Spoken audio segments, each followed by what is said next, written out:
Sebagai salah satu negara penganut hukum Eropa kontinental atau civil law, ketentuan hukum acara pidana di Indonesia diatur dalam KUHP.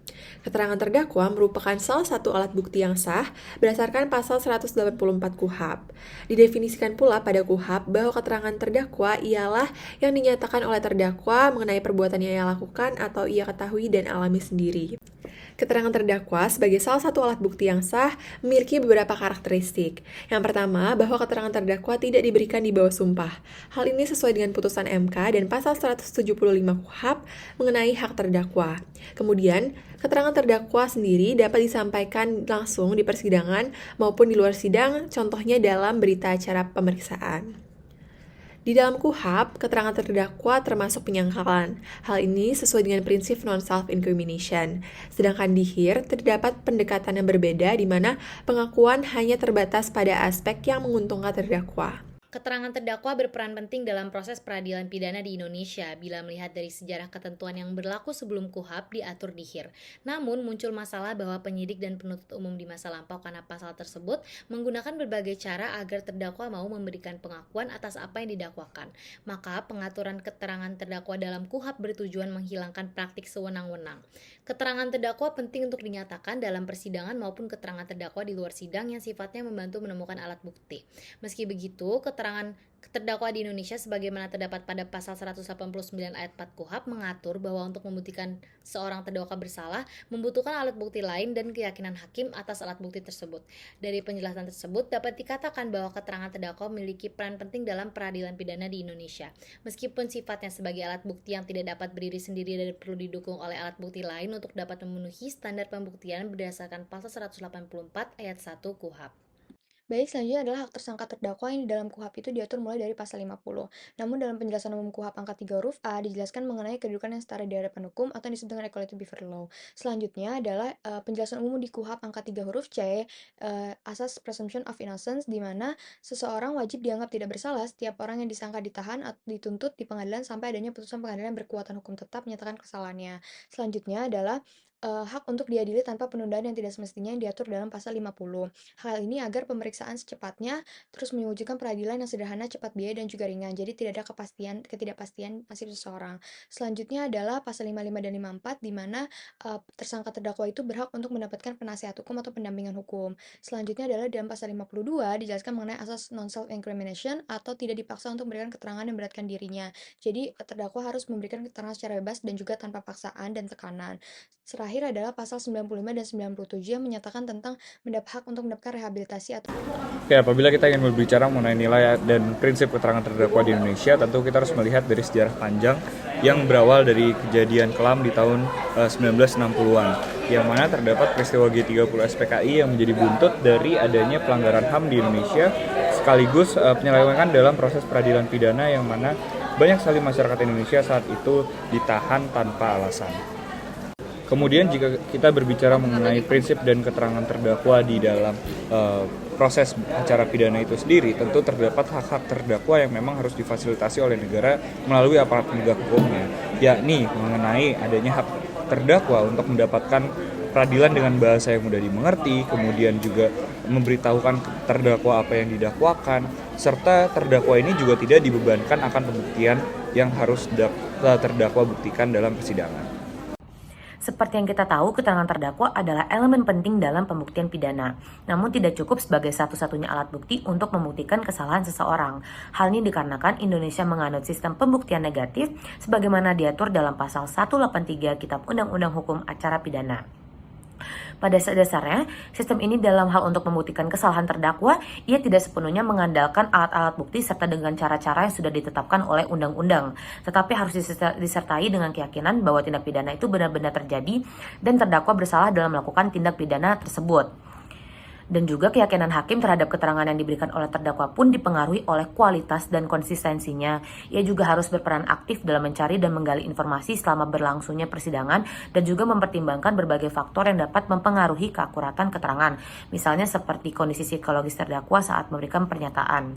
Ia juga turut memperhatikan aspek legalitas dari proses cara pengambilan keterangan tersebut, karena jika terdapat indikasi bahwa telah terjadinya tekanan atau paksaan saat keterangan diperoleh, maka hakim berhak untuk menolak keterangan tersebut sebagai keterangan yang tidak sah.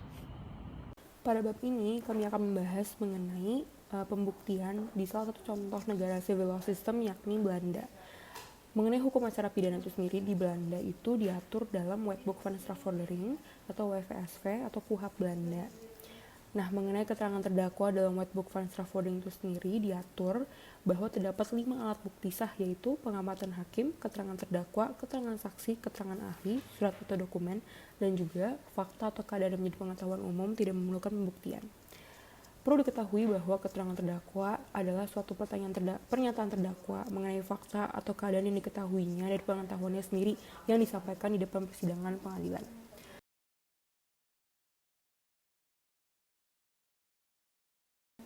Selanjutnya dari itu, juga diatur mengenai prinsip non-self-incrimination dalam sistem hukum Belanda yang sebenarnya tidak dijelaskan secara eksplisit, akan tetapi berdasarkan jurisprudensi Mahkamah Agung Belanda dalam Malvenders case menunjukkan eksistensi dan perkembangan lebih lanjut mengenai pengakuan prinsip non-self-incrimination.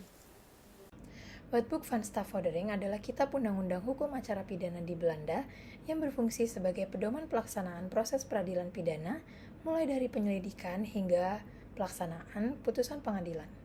Kitab ini pertama kali disusun pada tahun 1926 dan telah mengalami berbagai pembaruan untuk menyesuaikan dengan perkembangan hukum dan masyarakat di Belanda.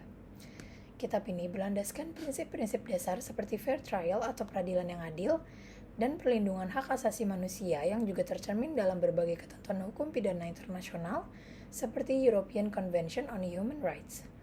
Wetboek van Strafvordering diimplementasikan dengan memperhatikan keseimbangan antara kebutuhan menegakkan hukum dan melindungi hak individu dalam sistem peradilan pidana di Belanda. Pembaruan terakhir juga mencakup penyesuaian terhadap teknologi modern termasuk penggunaan alat bukti digital dalam proses hukum. Sebenarnya di WVSV ini tidak dijelaskan kalau misalnya terdakwa dapat menjadi saksi, melainkan dijelaskan bagaimana mekanisme terdakwa untuk memberikan pernyataan, di mana di pasal 29 dijelaskan di sini, dan juga dengan di pasal 339 dijelaskan bahwa 2 alat bukti yang sah itu 5 alat bukti, 2-nya adalah keterangan terdakwa dan keterangan saksi, maka disimpulkan bahwa keduanya memiliki status yang sama dan tidak ada pasal yang mendukung argumen kalau misalnya terdakwa itu dapat menjadi saksi di sini, karena tidak diatur siapa saja menjadi saksi di WVS. Hanya bagaimana kredibilitas dari pernyataan terdakwa di sini, di mana dalam pasal 34 ayat 4 dijelaskan bahwa hakim tidak mau menerima apabila hanya melampirkan keterangan terdakwa dan dibutuhkan alat bukti lainnya, sehingga perlu keyakinan dari hakim untuk meyakini apakah keterangan terdakwa dan juga alat bukti sah lainnya yang dilampirkan itu benar-benar dapat membuktikan bahwa si terdakwa ini melakukan tindak pidana. Jadi di sini tidak hanya keterangan terdakwa, tapi butuh alat bukti lainnya untuk mendukung argumen dari terdakwa ini.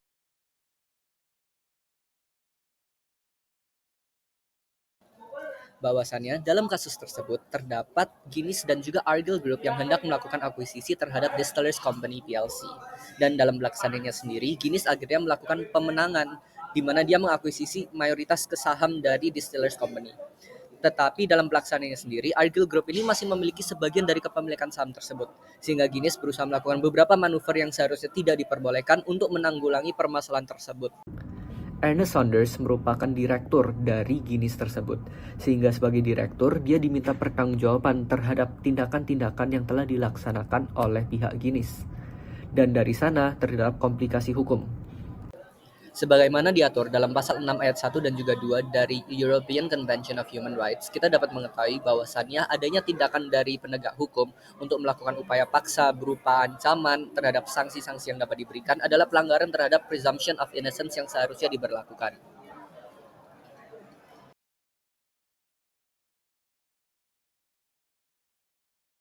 Dalam hal keterangan terdakwa, baik Indonesia maupun Belanda itu sama-sama memiliki pengaturan yang menjamin mengenai pemeriksaan tersangka di penyidikan. Namun terdapat perbedaan yang dapat dibandingkan dari kedua negara ini. Untuk yang pertama, di Belanda sendiri dalam pasal 29 itu menegaskan terkait tersangka itu tidak wajib menjawab dan hak ini harus diinformasikan sebelum adanya interogasi. Selain itu, keterangan terdakwa ini hanya sah jika disampaikan langsung di pengadilan kecuali didukung oleh bukti lain. Selanjutnya yang kedua negara ini juga mengakui pentingnya berita acara pemeriksaan atau BAP. Tapi perannya berbeda, di mana di Belanda sendiri sistem inquisitorial ini memberikan kedudukan yang lebih kuat kepada BAP karena penyusunan dokumen dokumen ini dilakukan oleh pihak yang memiliki keahlian. Dan juga BAP ini dapat dijadikan dasar keyakinan hakim tanpa perlu pembuktian tambahan dalam persidangan. Sementara apabila di Indonesia, BAP ini hanya berfungsi sebagai dokumen yang memiliki keharusan untuk diverifikasi lebih lanjut dalam persidangan, sehingga dalam praktiknya, hakim tidak dapat langsung menerima isi dari BAP kecuali jika didukung oleh bukti lain yang tertera dalam pasal 184 KUHP, di mana hal ini menunjukkan bahwa terdapat kehati-hatian dalam memastikan bahwa proses peradilan itu benar-benar adil dan tidak hanya bergantung pada hasil penyidikan.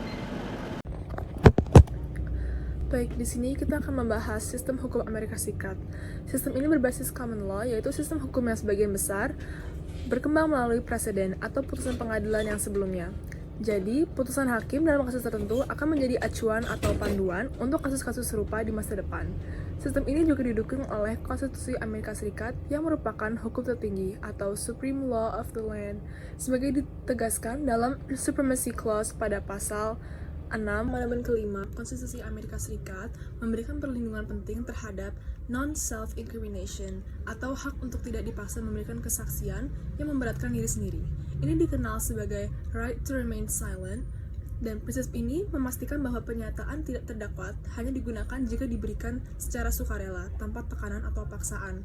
Hak ini ditegaskan dalam kasus Miranda v. Arizona tahun 1966 yang mewajibkan aparat memberikan Miranda rights sebelum amandemen ini menjamin beberapa hak utama. Pertama, terdakwa memiliki hak untuk mendapatkan perwakilan hukum, yang berarti setiap terdakwa berhak didampingi pengacara, termasuk mereka yang tidak mampu membayar, seperti yang ditegaskan dalam kasus Gideon v. Wainwright 1963. Kedua, terdakwa memiliki hak untuk menghadapi penuduh atau right to confront accusers. Hak ini memungkinkan terdakwa untuk menantang kredibilitas dan keandalan saksi penuntut, sehingga proses pengadilan menjadi lebih transparan dan adil. Kompetensi terdakwa sebagai saksi dalam pembuktian pidana diatur oleh Rule 601 Federal Rules of Evidence yang pada dasarnya menyatakan bahwa semua orang dianggap kompeten untuk bersaksi kecuali ada aturan hukum yang melarang. Dalam kasus pidana, terdakwa memiliki hak untuk tidak bersaksi berdasarkan Fifth Amendment, tetapi mereka juga dapat memilih untuk bersaksi sebagai bagian dari pembelaan diri. Keputusan ini berpengaruh pada kredibilitas pembuktian yang diuji melalui pemeriksaan silang. Dan aturan ini tidak hanya mendukung keadilan proses peradilan, tetapi juga melindungi hak asasi manusia terdakwa. Dalam Federal Rules of Evidence Rule 608 dan 609 mengatur bagaimana kredibilitas saksi atau terdakwa dapat dipertanyakan di pengadilan. Rule 608 berfokus pada karakter kejujuran, memungkinkan penggunaan bukti reputasi atau perilaku spesifik untuk menyerang kredibilitas. Sementara Rule 609 memungkinkan rekam jejak kriminal digunakan untuk impeachment jika relevan dengan kejujuran.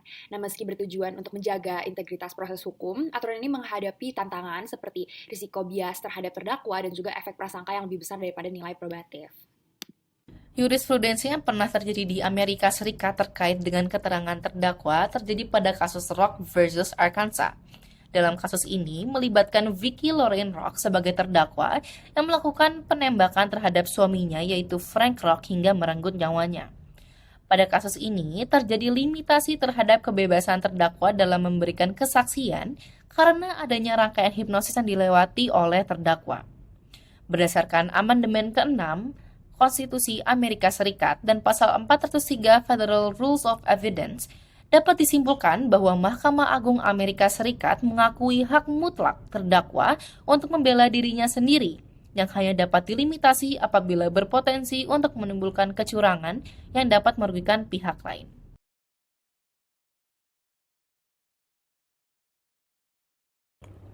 Pada persamaan terkait regulasi yang ada di Indonesia dan Amerika Serikat dapat diuraikan menjadi beberapa poin berikut ini. Yang pertama, terdakwa di kedua negara berhak untuk tidak memberikan keterangan yang memberatkannya. Di Indonesia, hal ini diatur dalam pasal 189 KUHP, sedangkan di Amerika Serikat diatur dalam amandemen kelima Konstitusi Amerika Serikat. Yang kedua, terdakwa di kedua negara berhak mendapat pendampingan hukum seorang pengacara selama proses hukum berlangsung. Di Indonesia, hal ini diatur dalam pasal 54 KUHP, sedangkan di Amerika Serikat diatur dalam amandemen ke-6 Konstitusi Amerika Serikat. Yang ketiga, kedua negara melarang penggunaan kekerasan untuk memperoleh keterangan dari terdakwa. Di Indonesia, hal ini diatur dalam pasal 24 Perkapolri nomor 8 tahun 2009, sedangkan di Amerika Serikat diatur dalam amandemen ke-8 Konstitusi Amerika Serikat.